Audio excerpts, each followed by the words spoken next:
안녕하세요. 자, 6장 세 번째 강의를 시작을 하는데 계속 지금 이 얘기가 이어지고 있습니다. 이번 시간엔 제가 두 가지를 또 설명을 하고 강의를 일단락을 지려고 해요. 자, 뭐냐면은 여러분들은 두 가지를 궁금해 해야 됩니다. 첫 번째, 프로세스 A가 생성이 되었을 때 자기 자신의 정보도 여기에 등록이 되겠느냐. 이게 첫 번째 여러분들의 관심 대상이에요. 예를 들어서 얘가 핸들 값이 3이다. 그러면 3이 되어서 대상이 얘를 가리키느냐. 제가 지난 시간에 설명을 드릴 땐 그렇게 설명을 드렸었죠. 이제 이거에 대한 사실 유무를 여러분들이 아셔야 되고, 그 다음에 이런 생각도 하실 수가 있죠. 얘 UCC 카운트가 2예요. 근데 프로세스 B가 소멸되면서 얘가 1이 됐습니다.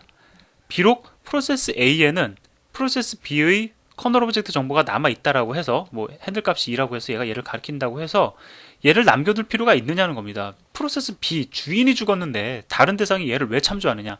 이 두 가지를 제가 이제 설명을 드리려고 해요. 자, 여러분들 메인 함수 보면은 우리가 메인 함수의 마지막 끝에 뭐 넣어줍니까? return 뭐 제로, 1, 뭐 마이너스 1, 뭐 이렇게 넣어줄 수가 있죠. 이 리턴은 왜 해주는 걸까요? 이 리턴 되는 값은 어디로 넘어가는 걸까요? 자, 또 한 가지 질문. 우리 exit 함수 쓰잖아요. 프로세스 종료시키죠. 그런 경우에 exit 3 이렇게 해서 3이라는 숫자를 넣어주면 이 3이라는 값 도대체 뭐 의미합니까? 뭐 정상적 종료일 때는 뭐 1, 그 다음에 비정상적 종료일 때는 마이너스 값 뭐 이런 식으로 얘기를 많이 하는데 과연 그게 뭐 어떤 의미가 있냐라는 거죠. 왜 그렇게 얘기를 하느냐? 우리가 이거에 대해서 얘기를 해보도록 하겠습니다. 자, 프로세스 A가 프로세스 B를 생성을 하면 프로세스 A는 부모 프로세스고요. 얘는 자식 프로세스입니다. 단순히 독립된다라고 제가 말씀을 드리지만 부모 프로세스 입장에서는 자식 프로세스가 적절히 실행됐는지 관심을 가질 수도 있습니다. 완전히 별도의 프로세스가 되기도 하지만 그 자식 프로세스의 결과에 따라서 자신의 실행 상태를 갖다가 결정지을 수도 있다는 거예요. 그러면 얘는 뭐가 궁금합니까? 자식 프로세스가 정상적 종료를 했는지 안 했는지가 궁금하다라는 거죠. 그런데 자식 프로세스는 일반적으로 정상적 종료를 했을 경우에는 뭐 return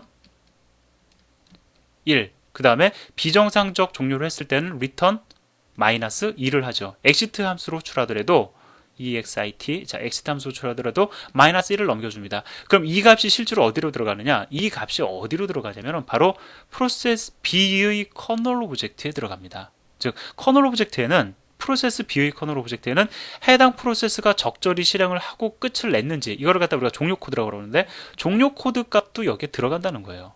그러면 프로세스 B가 종료되자마자 프로세스 B의 커널 오브젝트까지 다 종료되어 버리고 말면 소멸되어져 버리면 어떠한 문제가 생길 수가 있습니까?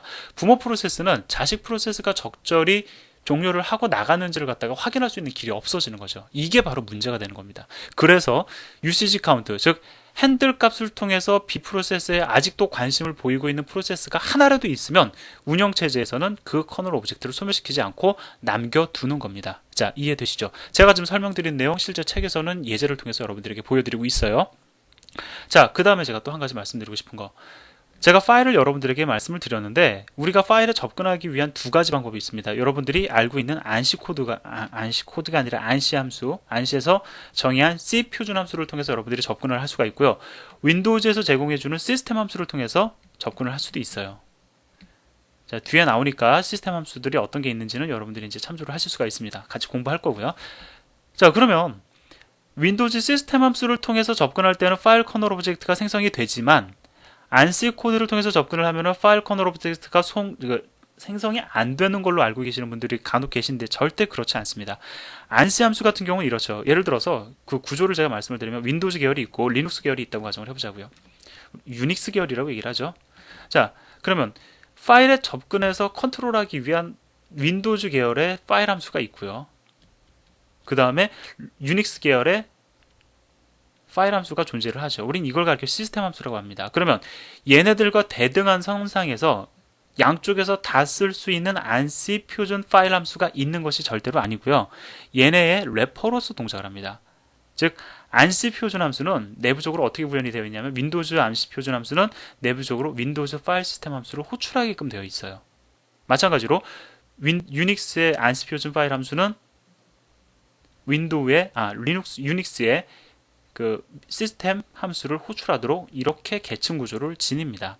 즉 내부적으로는 사실 여러분들이 지금 공부하시는 시스템 함수를 호출하는 방법으로 되어 있다는 거죠. 그래서 속도적인 측면으로 우리가 얘기할 건 사실 아니고요. 뭐 얘가 더 속도가 그럼 빠르겠다. 물론 엄밀하게 따지면 빠르겠죠. 함수 호출을 그만큼 뭐 다이렉트하게 직접적으로 접근하니까 그거보다는 얘네들이 제공하는 기능들이 훨씬 더 많다는 측면에서 여러분들이 접근하시는 게 맞고요. 자, 이거는 나중에 파일 함수에 들어가서 제가 다시 한번 설명을 드릴 겁니다. 자, 아무튼 이런 식으로 되어 있기 때문에 파일이 생성이 되면 커널 오브젝트는 반드시 생성이 된다라는 부분 여러분들 기억을 하시고요. 자, 이제 마지막 하나만 제가 설명을 드릴게요. 뭐냐면 프로세스 A가 생성이 되면 프로세스 A는 자기 자신의 커널 오브젝트에 접근이 가능합니다. 그거 우리가 언제 확인했었죠? 잠깐 넘어가 볼게요. 예전 시간에 봤던 내용으로. 여기 보면 get current process 함수로 출해가지고 자기 자신에게 접근 가능한 그 커널 오브젝트의 핸들 값을 얻어오죠. 이걸 보면 어떠한 생각이 드냐면, 그러면은 A 프로세스가 생성이 되면 나의 커널 오브젝트에 접근 가능한 핸들 정보가 이렇게 등록이 되는구나. 물론 제가 지난 시간에 이렇게 그림을 그려드렸어요. 생각을 하시기가 쉬운데 실제로는 그렇지가 않습니다. 자기 자신의 핸들 정보는 여기에 등록이 안 돼요. 예. 그러면 어떻게 핸들을 얻게 되느냐? 자, 어떠한 연관관계가 있냐면 다시 제가 설명을 드리면 get current process는 current process 함수는 임의의 핸들 값을 하나 리턴을 합니다.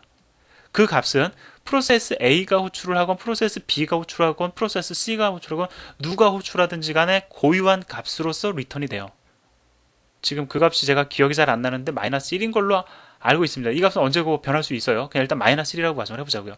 그럼 그 마이너스 1이라는 값이 리턴이 되면 이 마이너스 1이라는 값은 자기 자신을 의미하는 겁니다. 즉 여러분들이 그 프로세스의 우선순위를 높이기 위해서 함수 이름이 set priority set priority 클래스라는 함수로 호출했었죠. set priority 클래스 함수로 호출하면서 get current process 함수가 호출되면서 예를 들어서 마이너스 1이 반환이 되었다라고 하면 이 마이너스 1은 어떤 의미로 해석이 되냐면 set priority 클래스 함수 입장에서는 이 함수를 호출한 자기 자신의 우선순위를 높이겠다는 거구나 라고 인식을 한다는 거예요. 즉 핸들 테이블에 등록되어 있는 핸들 값이 리턴이 되는 것이 아니라 자기 자신을 의미하는 것으로서 윈도우즈 계열에서 약속되어져 있는 상수 값이 리턴이 된다는 겁니다. 여기까지 제가 좀 설명을 드렸고요. 자, 상당히 많은 걸 제가 또 말씀을 드렸습니다. 이 부분이 이해가 이해 안 될 내용은 아닌 것 같고요. 자, 여러분들이 이해를 하셨다고 생각을 하고 제가 또 이제 말씀을 드리겠습니다. 자, 그러면 이제 우리가 정확히 이해를 해야 될 게 usage count 같은 경우에 처음에 2가 되죠. 2가 될 때 핸들 테이블에 두 군데 등록이 되었기 때문에 2가 되는 겁니까? 그게 아니죠. 다시 말씀을 드리면 핸들 테이블에는 한 군데밖에 등록이 안 돼 있어요. 나머지 한 군데는 나 자신을 의미하는 겁니다. 나 자신은 언제든지 접근이 가능하죠. 정해져 있는 상수값 get current process라는 함수를 통해서 얻게 되는 상수값을 통해서 접근이 가능하죠. 그렇기 때문에 플러스 1이 되어서 2가 된다라는 겁니다. 자, 여기까지 또 정리를 하시고요. 일단은 그렇게 되면은 제가 이제 이번 한 페이지를 통해서 지난 시간하고 이번 시간을 통해서 여러분들에게 필요한 대부분의 내용을 설명을 드렸습니다. 자, 이제 예제를 통해서 여러분들에게 다양한 내용들 또 부족한 부분들을 설명을 다음 시간부터 이어서 진행을 하도록 하겠습니다. 감사합니다.